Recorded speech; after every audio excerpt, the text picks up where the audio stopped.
घर्ष पौर्णमास के अंतर्गत यह प्रकरण आता है। घर्ष पौर्णमास में भी जहाँ हविर ग्रहण करने का विधान है, उस हविर ग्रहण विधि के अंतर्गत शूर्पाग्निहोत्र हवनी नामक यह जो पात्र है, वो 2 पात्र है। यह उन 2 पात्रों को कर्मणेवाम रेखायवाम आददे कहके ग्रहण करके आगे वाली जो प्रक्रिया है उसको आहोनीय नहीं गारहपत्य अग्नि में उन दोनों पात्रों को प्रतपन करते हैं। मंत्र है प्रत्युष्टग्नो रक्षः प्रतिष्ठा रातयः रातयो निष्टप्तग्नो रक्षो निष्टप्ता रातयः। ये 2 मंत्र है और दोनों आपस में विकल्प है। विकल्प ये है कि या तो प्रत्युष्टग्नो रक्षः प्रत्युष्टा रातयः यह मंत्र बोला जाए, या निष्टप्तग्नो रक्षो निष्टप्ता रातयः। ये दोनों मंत्र आपस में विकल्प है, ये यहाँ विशेष रूप से जानना चाहिए। ये पूरा मंत्र यथावत प्रयोग में नहीं आता है, यहाँ 2 भाग किए गए हैं मंत्र के, इसलिए तयोः प्रतपनम, तयोः इत्युक्ते मतलब कात्यायन श्लोक सूत्र का सूत्र में आता है, तयोः प्रतपनम प्रत्युष्टम निष्टप्तम जुहा। या तो प्रत्युष्टग्नो मंत्र से प्रतपन करे अथवा निष्टप्तग्नो रक्ष से प्रतपन करे। ये इस प्रस्तुत विषय का संदर्भ है, मतलब प्रसंग है, यहाँ प्रतपन का प्रसंग है। तो बहुत सारी विशेष बातें हो चुकी है कि पात्रों का प्रोक्षण ये प्रतपन आवश्यक क्यों होता है, क्योंकि उसमें दिया गया है ब्राह्मण वाक्य में कि जब देवता यज्ञ का विस्तार करने लगे, तो उस विस्तार करते समय वो राक्षसों के प्रवेश से चिंतित थे, अतः किसी तरीके से राक्षस प्रवेश न करे इसका पूरा प्रयास रहता था। और इसलिए यज्ञ मुख से ही, यहाँ यज्ञ मुख शब्द बहुत विशेष है। यज्ञ मुख का तात्पर्य यज्ञ के प्रारंभ में ही, न कि बीच में अथवा केवल आहुति के समय में, प्रधान याग के समय में, ऐसा नहीं। यज्ञ के प्रारंभ में ही राक्षसों को दूर किया जाए, इस भावना से यहाँ पर अभी जो प्रकरण चल रहा है हवीर ग्रहण मात्र का प्रकरण है। मतलब यज्ञ में अग्नि स्थापना होने के बाद प्रणीता का स्थापना हो जाती है। प्रणीता स्थापन होते ही तुरंत यहाँ पर पात्र का हवि ग्रहण का प्रसंग प्रारंभ होता है। उसी प्रसंग में प्रतपन में यह विधि आई है, प्रस्तुत प्रसंग आया। अब पता चला कि अभी बहुत विद्वत्पूर्ण व्याख्यान हुआ, उसमें हमें पता चला कि सभी पात्रों को प्रतपन करके उसका असुर तत्व को नष्ट किया जाता है। मैं यहाँ पर एक अपना विशेष विचार रखना चाहता हूँ कि पात्रों का शुद्धिकरण यह तो सबसे महत्वपूर्ण मुद्दा है, क्योंकि देवता शुद्धत्व पर काफी प्रसन्न रहते हैं। ये हम सभी जानते हैं कि पहले स्नान इत्यादि करके, अंतर्बाह्य शुचि हो करके, आचमन इत्यादि करके, अंतर शुद्धि करके हम पूजा को बैठते हैं। और ये सब शुद्धता अपने शरीर के पहले करके बाद में हम यज्ञीय पात्रों की शुद्धता के विषय में क्रिया करते हुए आगे चलते हैं। तो शुद्धता के लिए देवता हमेशा प्रसन्न रहते हैं। जो शुद्ध कर्म हो उसको ही देवता मानते हैं, ये हमारे परंपरा से हमें पहले ही पता है। लेकिन इस शुद्धता में जहाँ पात्रों की शुद्धता की बात आती है, उसमें 2 संस्कार है। केवल अग्नि में प्रतपन करना संस्कार नहीं है, उसमें पात्रों का प्रोक्षण भी होता है। देव्याय कर्मणेषु भगवन् देव यज्ञाय जग्गो शुद्धाः पराजग्निरिदं वस्तच्छिन्धामि। ये जो मंत्र है, इस मंत्र से हर एक पात्र का प्रोक्षण होता है। तो जब पात्र का प्रोक्षण यह पहले से ही विधि में है, फिर प्रतपन करने का क्या विशेष है, मैं इस पर थोड़ा सा प्रकाश डालूंगा, क्योंकि ज्यादातर व्याख्या विषय पहले ही विद्वानों ने कह चुके हैं। इसलिए विशेष बिंदु पर ही मैं यहाँ पर प्रकाश डालूंगा कि प्रतपन क्यों बताया। जब शुद्धिकरण के रूप में प्रोक्षण पहले से ही सिद्ध है या बताया गया है, तो प्रोक्षण का तात्पर्य क्यों आ गया, प्रतपन का प्रसंग क्यों आ गया। तो यहाँ पर हमें देखना चाहिए कि या ध्यान देने लायक यही बात है यहाँ, कि जब हम यज्ञ का स्वरूप देखते हैं तो द्रव्यम देवता त्यागो याग कहते हैं, द्रव्य और देवता से ही यज्ञ का स्वरूप बनता है। अब इसमें देवता क्या है उस विषय में भी बहुत सुंदर व्याख्यान हो चुका है, उसके ऊपर कहने की आवश्यकता नहीं है, लेकिन द्रव्य के ऊपर यहाँ विशेष बात कहने ध्यान देने लायक है कि यज्ञ का जो द्रव्य है, उस द्रव्य का जिस जिस पात्र को स्पर्श होने वाला है, उस विशेष पात्रों को ही प्रतपन करने का विशेष विधि है, न कि सभी पात्रों को। पात्र का प्रतपन सभी पात्रों का नहीं होता है ना। प्रोक्षण और प्रतपन ये दो संस्कार हैं। इन दो संस्कारों में से जहाँ साधारण पात्र प्रयोग में आते हैं वहाँ प्रोक्षण विधि है, और जहाँ हवि संबंधी जितने पात्र हैं, जिसमें आर्य ग्रहण संबंधी जुहू, उपभृत, ध्रुवा, श्रुवा भी पात्र है, इन तीनों ऋचाओं का और एक श्रुवा का इसी तरह प्रोक्षण से संस्कार किया जाता है। ईड़ा पात्री जो हवि संबंधी पात्र है, उसको भी प्रतपन से ही संस्कारित किया जाता है। रूढ़ाश पात्री ये भी हवि संबंधी पात्र है, उसको भी प्रतपन किया जाता है। और श्वेतावधान जिससे वो ग्रहण करते, हवि को ग्रहण करते, उसका भी प्रतपन किया जाता है। उसके बाद ये शूर्प और अग्निहोत्र हवन, तो शूर्पाग्निहोत्र हवन तो हवि ग्रहण में प्रयोग होने वाले, हवि का ग्रहण करना है इसमें। तो सबसे पहले हवि ग्रहण करने के लिए ग्रहण किए गए ये जो पात्र है, ये सारांश में ये कहना चाह रहा हूँ कि इसके अतिरिक्त जितने पात्र है सबका प्रोक्षण मात्र है। हालांकि इन पात्रों का प्रोक्षण नहीं होता है ऐसी बात नहीं है, प्रोक्षण तो सभी पात्रों का होता है, लेकिन जहाँ हवि संबंधी पात्र मतलब हवि का जहाँ जिन पात्रों से साक्षात संबंध आ जाता है, उसको लिए प्रतपन नामक एक विशेष विधि बताई गई है। आज भी इस विशेष विधि को हम देख सकते हैं, क्योंकि हवि संबंधी पात्रों को ही प्रतपन क्यों किया जाएगा, क्योंकि उसमें जो असुरत्व यदि रहेगा तो वो यज्ञ के आंतरिक विषय को प्रभावित करेगा। आंतरिक स्थिति क्या है, तो हम यज्ञ को दो ही मानते हैं, मतलब द्रव्य और देवता, यही यज्ञ की आत्मा है, अन्य सब बाह्य अंग है। तात्पर्य है कि हमारे शरीर में यदि हम अशुद्ध अन्न खाते हैं तो हमारे शरीर के अंदर उसका ज़्यादा इफेक्ट होता है।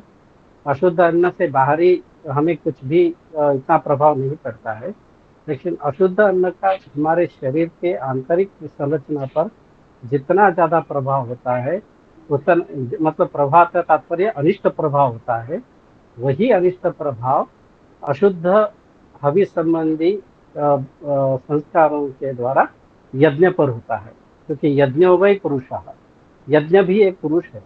और तत्संबंधी हवि संबंधी यदि हम शुद्धता नहीं रखेंगे तो वो शुद्धता यज्ञ के आंतरिक मतलब आत्मा को ही अशुद्ध बनाती है।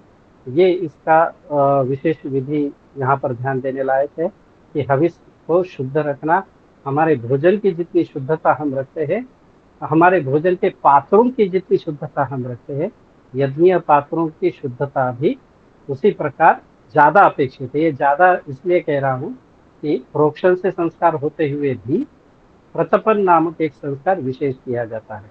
हमारी संस्कृति वैदिक संस्कृति है, और मैं गांव में देखता हूँ कि यद्यपि पात्र धोए हुए रहते हैं सब, लेकिन आज भी गांव में जो जिस बर्तन में, कढ़ाई में या जिस तवे के ऊपर रोटी सेकनी होती है, पहले वो गांव की महिला, आज शहर में नहीं दिखाई देती है परंपरा, लेकिन गांव में अभी भी जीवित है। मैंने देखा है वो चूल्हे के ऊपर उस पात्र को उल्टा रख देती थी, ताकि वो अग्नि जो है, अग्नि की ज्वाला, चूल्हे की जो ज्वाला है वो पात्र को लगे। वो उल्टा कह के रखने का जो विधान है वो आज भी गांव में जीवित है। तवे पर रोटी बनाने से पहले उस तवे को उल्टा अग्नि के ऊपर पकड़ा जाता था, क्योंकि ये साक्षात अन्न संबंधी पात्र है, साक्षात अन्न से संबंध है, और उसमें कोई भी असुरत्व या कोई भी बैक्टीरिया उसमें न रहे, और वो पूर्ण जल के दग्ध हो जाए, पूर्ण जल के राख हो जाए, इसी या तो कहे हम पूर्ण शुद्ध हो जाए, इसी भावना से प्रतपन करने की विधि आज भी हमारे जीवन में भी, दैनंदिन जीवन में भी उपस्थित है। और वो मैंने साक्षात आंखों से गांव में देखा भी है। और मुझे बहुत खुशी हुई जैसे ही मैंने देखा कि वो पात्र उन्होंने चूल्हे के ऊपर उल्टा रखा। मैंने उनको पूछा भी, ये उल्टा क्यों रखा है चूल्हे पर? तो उन्होंने कहा ये तो हम पहले से ही हमारे जो माता पिता थे या दादा दादी थे, उन्होंने हमें बताया, सिखाया कि चूल्हे में चढ़ाने से पहले उल्टा अग्नि पर रख दिया करिए। और ये जो पात्र प्रतपन हो रहा है ना, शूर्प और अग्निहोत्र हवनी, उसको जब अग्नि पर प्रतपन करने की क्रिया देखेंगे, वो भी ठीक इसी प्रकार है। पात्रों को ऐसे उल्टा पकड़ा जाता है, शूर्प और अग्निहोत्र हवनी को उल्टे पकड़कर अग्नि के ऊपर उसको तपाते हैं, क्योंकि वो भाग अग्नि पर आ जाए जिसमें हमें हवि को ग्रहण करना है। स्पष्ट है, मैं ज्यादा विषय को नहीं बताऊंगा, लेकिन ये सूक्ष्म विचार है। और इसमें प्रतपन करने की विधि भी उतनी ही दर्शनीय है और विचारणीय है कि उल्टा करके जिसमें हवि का साक्षात स्पर्श होने वाला है, वो भाग अग्नि के ऊपर तप जाए। अग्नि के ऊपर ही क्यों तपाना है? क्योंकि अग्नि के अतिरिक्त और कोई नहीं है ऐसा कि जो राक्षस तत्व को दूर करे। अग्निर्वै देवाना है, अग्निर्वै रक्षसाम अपहंता। और यही अग्नि जो है राक्षसों को जलाने और मारने में समर्थ होता है। मंत्र के भाव में कहा गया है प्रत्युष्टम रक्षा। राक्षस प्रत्युष्ट ऊष्ट दाहे दाहे धातु बताया गया है, मतलब जलकर राख हो गई है। जलाने का धर्म तो अग्नि का ही है ना। और शुद्ध करने के मामले में सोने को भी शुद्ध करने का काम तो अग्नि ही करता है। तो अग्नि का प्रतपन करना, अग्नि से शुद्ध करना, मुझे लगता है कि प्योरिटी का या शुद्धता का इससे बड़ा उदाहरण और कोई नहीं मिल सकता। मतलब या तो हम कोई सैनिटाइजर वगैरह का प्रयोग की अपेक्षा अग्नि का हम साक्षात प्रमाण मानते हैं शुद्धता के लिए। अब यहाँ पर और एक भाव है जो मंत्र में देखने लायक है, वो है अरातयः शब्द। अरातयः शब्द मंत्र में क्यों प्रयोग किया? जब प्रत्युष्टज्ञो रक्षा कहने से ही जिसमें जो अनिष्ट तत्व हो, राक्षस इत्यादि हो, उसको दूर करने का प्रयोजन स्पष्ट हो जाता है। प्रत्युष्टम रक्षा, प्रत्युष्टा अरातयः। यह अरातयः शब्द पर विशेष हमारे गुरुजनों के माध्यम से सुनने को मिला, और मैं विशेष रूप से प्रतिपादन भी करना चाहता हूँ। अरातयः शब्द यहाँ राक्षस, राक्षस शब्द के जैसे देवता शब्द के ऊपर विचार किया, राक्षस शब्द के ऊपर भी विचार किया गया।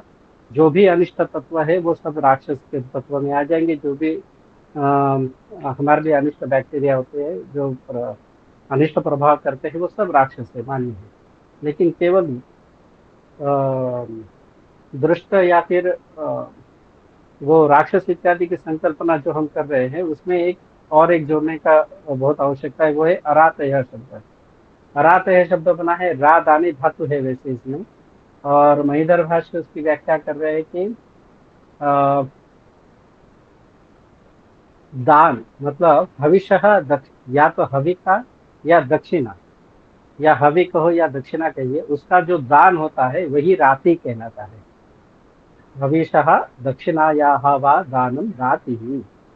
और रातेः प्रतिबंधकाः अरातयः।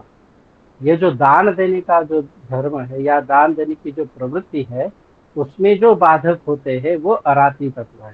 तात्पर्य यह है कि ये उस बुद्धि को भी राक्षस तत्व से संबोधित किया है। जो यज्ञ का तात्पर्य क्या है? दान देना। दान देना है, हवि को दान करना है। और इदम न मम कह के स्वस्वत्व निवृत्ति करनी है। तो स्वस्वत्व निवृत्ति पूर्वक जब हम दान करेंगे तभी तो वो दान कहलाएगा। तभी तो ये यज्ञ, यज्ञ धातु का दानार्थ अर्थ खुद के स्वस्वत्व निवृत्ति के बाद ही सिद्ध हो सकता है।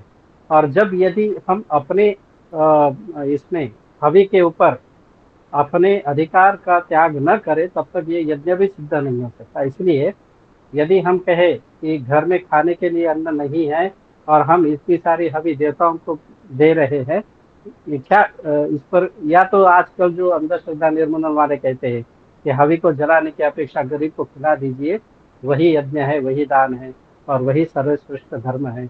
हम मानते हैं दान सर्वश्रेष्ठ धर्म है, लेकिन वो मैं एक यहाँ पर विषयांतर न जाते हुए अपने विषय पर फिर से आकर कहता हूँ कि यज्ञ में जो दान दिया जा रहा है वो अग्नि में आहूत करना मतलब नाश करने के लिए नहीं है, तज्जन्य जो पर्जन्य होता है उससे अधिक अन्न की वृद्धि के लिए ये यज्ञ किया जाता है, क्योंकि यज्ञात् भवति पर्जन्यः पर्जन्यात् अन्न संभवः, ये साक्षात बताया गया है। तो इसलिए यज्ञ में ये तो अ,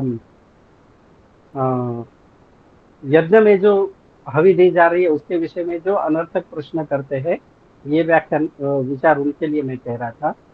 अभी जो मैं कह रहा हूँ कि हमारी जो भावना होती है कि हवि के प्रति त्याग पूर्वक दान करने की भावना यदि हम में न रहे तो वो भी यज्ञ यज्ञ नहीं होगा, या फिर वो प्रवृत्ति भी असुर है, वो अराती शब्द से कही गई है।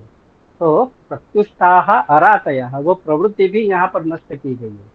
वो जो दान न देने का जो विचार है, उस विचार को भी यहाँ पर अरातयः कहते हुए, न राति ही अराति ही, जो दान नहीं देते हैं वही अराती राक्षस कोटि में आते हैं, या वही विचार भी राक्षस है, और उस राक्षस कोटि को भी यहाँ पर दूर किया गया है।